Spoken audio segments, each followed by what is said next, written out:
Now let's read the touching story, the exercise book, the story of the little girl, Uma. Uma became a great nuisance as soon as she learned to write. On every wall in the house, she would draw unsteady lines and write with a piece of coal in big, unformed letters. Raindrops on treetops. So, this girl, Uma, we get to know she has just learned to write. And as soon as she learned to write, she wanted to practice her writing skill all the time. She didn't have enough books to write in, so what she did was she wrote on the walls of the house using pieces of coal. And she would write whatever little lines which she had learned in school, raindrops on treetops. She hunted out the copy of Haridas' Secrets under her sister in law's pillow and wrote in pencil on every page black water, red flower. So she kept hunting for books, and what she found was a novel, Haridas' Secrets. It was a very famous novel of that time, and Uma's sister in law owned a copy of this novel, Haridas' Secrets. She kept it very safely under her pillow. This little girl, Uma, kept hunting for books and finally found this book out. And she scribbled on every page of that novel, black water, red flower. She wanted to write something, whatever little lines, whatever little words she knew, she wanted to keep practicing. So she wrote whatever came to her mind. With huge scrawled letters, she obliterated most of the auspicious dates in the almanac kept for the household's constant use. An almanac is something similar to what you call a panchang. A panchang is a book in which you can find the dates, the calendar, along with the star of the day, the moon, the position of the moon, in the sense whether it is a full moon or a new moon. You get the dates of important festivals, auspicious dates, etc. So that kind of a document, a book, is called an almanac. And Uma's household had an almanac that was kept for constant use. Uma's parents referred to the almanac in order to find out auspicious dates. But however, Uma, in her enthusiasm, she scribbled all over the almanac. She would write whatever she knew on the almanac, and finally, she ended up obliterating almost all the auspicious dates. That is, the auspicious dates, the details could no longer be read. She almost ruined the almanac. Right in the middle of the credits column in her father's account book, she wrote, "He who writes and studies hard will one day ride a horse and cart." Look at her innocence. She was looking for books. She found her father's account book, and right in the middle of the credits column in her father's account book, she wrote the poem, "He who writes and studies hard will one day ride a horse and cart." All these details reveal the character of Uma. She is an innocent little girl. She is 9 years old, we get to know. And she is so enthusiastic. She wants to learn. She wants to read, write, and learn. She is ambitious. She has a lot of dreams. So long, she had never been thwarted in these literary pursuits.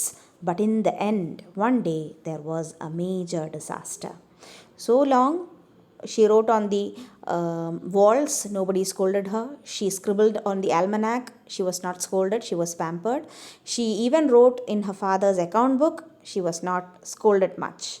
But one day, a major disaster happened. Uma's elder brother, Gobind Lal, looked inoffensive enough. So the character Uma's brother Gobind Lal is introduced to us. He looked quite inoffensive, very calm, not very ferocious, not very short tempered. He looked inoffensive. But he was always writing in the newspapers. He had this habit of contributing articles for newspapers.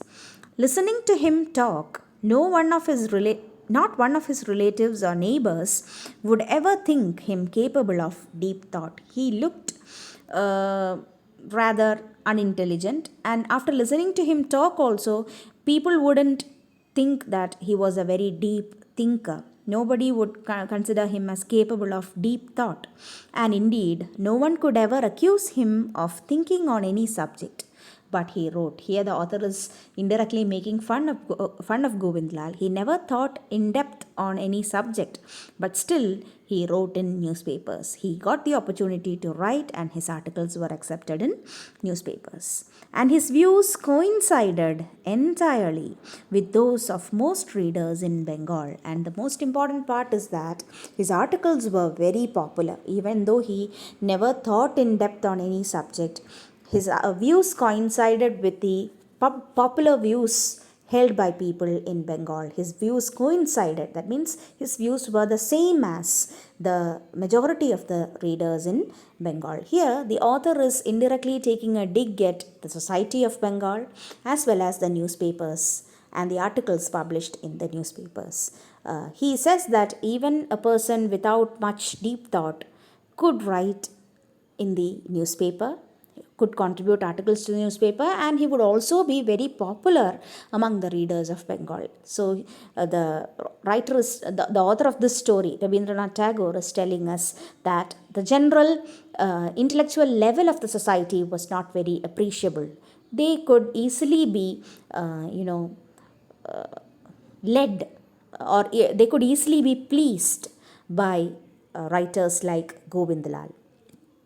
Without any recourse to logic, depending solely on the effect of his thrilling rhetoric, Govind Lal had composed an entertaining essay vigorously demolishing the grave misconceptions about physiology current among European scientists. So, this time, Govind Lal had created a masterpiece without any recourse to logic. That means without much logic in it, depending solely on the effects of his thrilling rhetoric. He knew how to use language effectively, and solely based on his effective use of language, without much logic or much deep thought, Govind Lal had composed an entertaining essay vigorously opposing the misconceptions about physiology current among European scientists. He criticized European scientists for their wrong beliefs on physiology. This he did without any reference, without any logical base to it, just on the basis of his rhetorical use of language. One day, in the afternoon, when no one was about, Uma took her brother's pen and ink and wrote on the essay in very large letters, "Gopal is a very good boy. He eats whatever is given to him." Poor Uma, she was hunting for some space to write, some material to write on, and the thing she found was her brother's essay, the brand new masterpiece, criticizing the European scientists for their wrong beliefs on physiology. And she wrote on it, "Gopal is a very good boy. He eats whatever is given to him."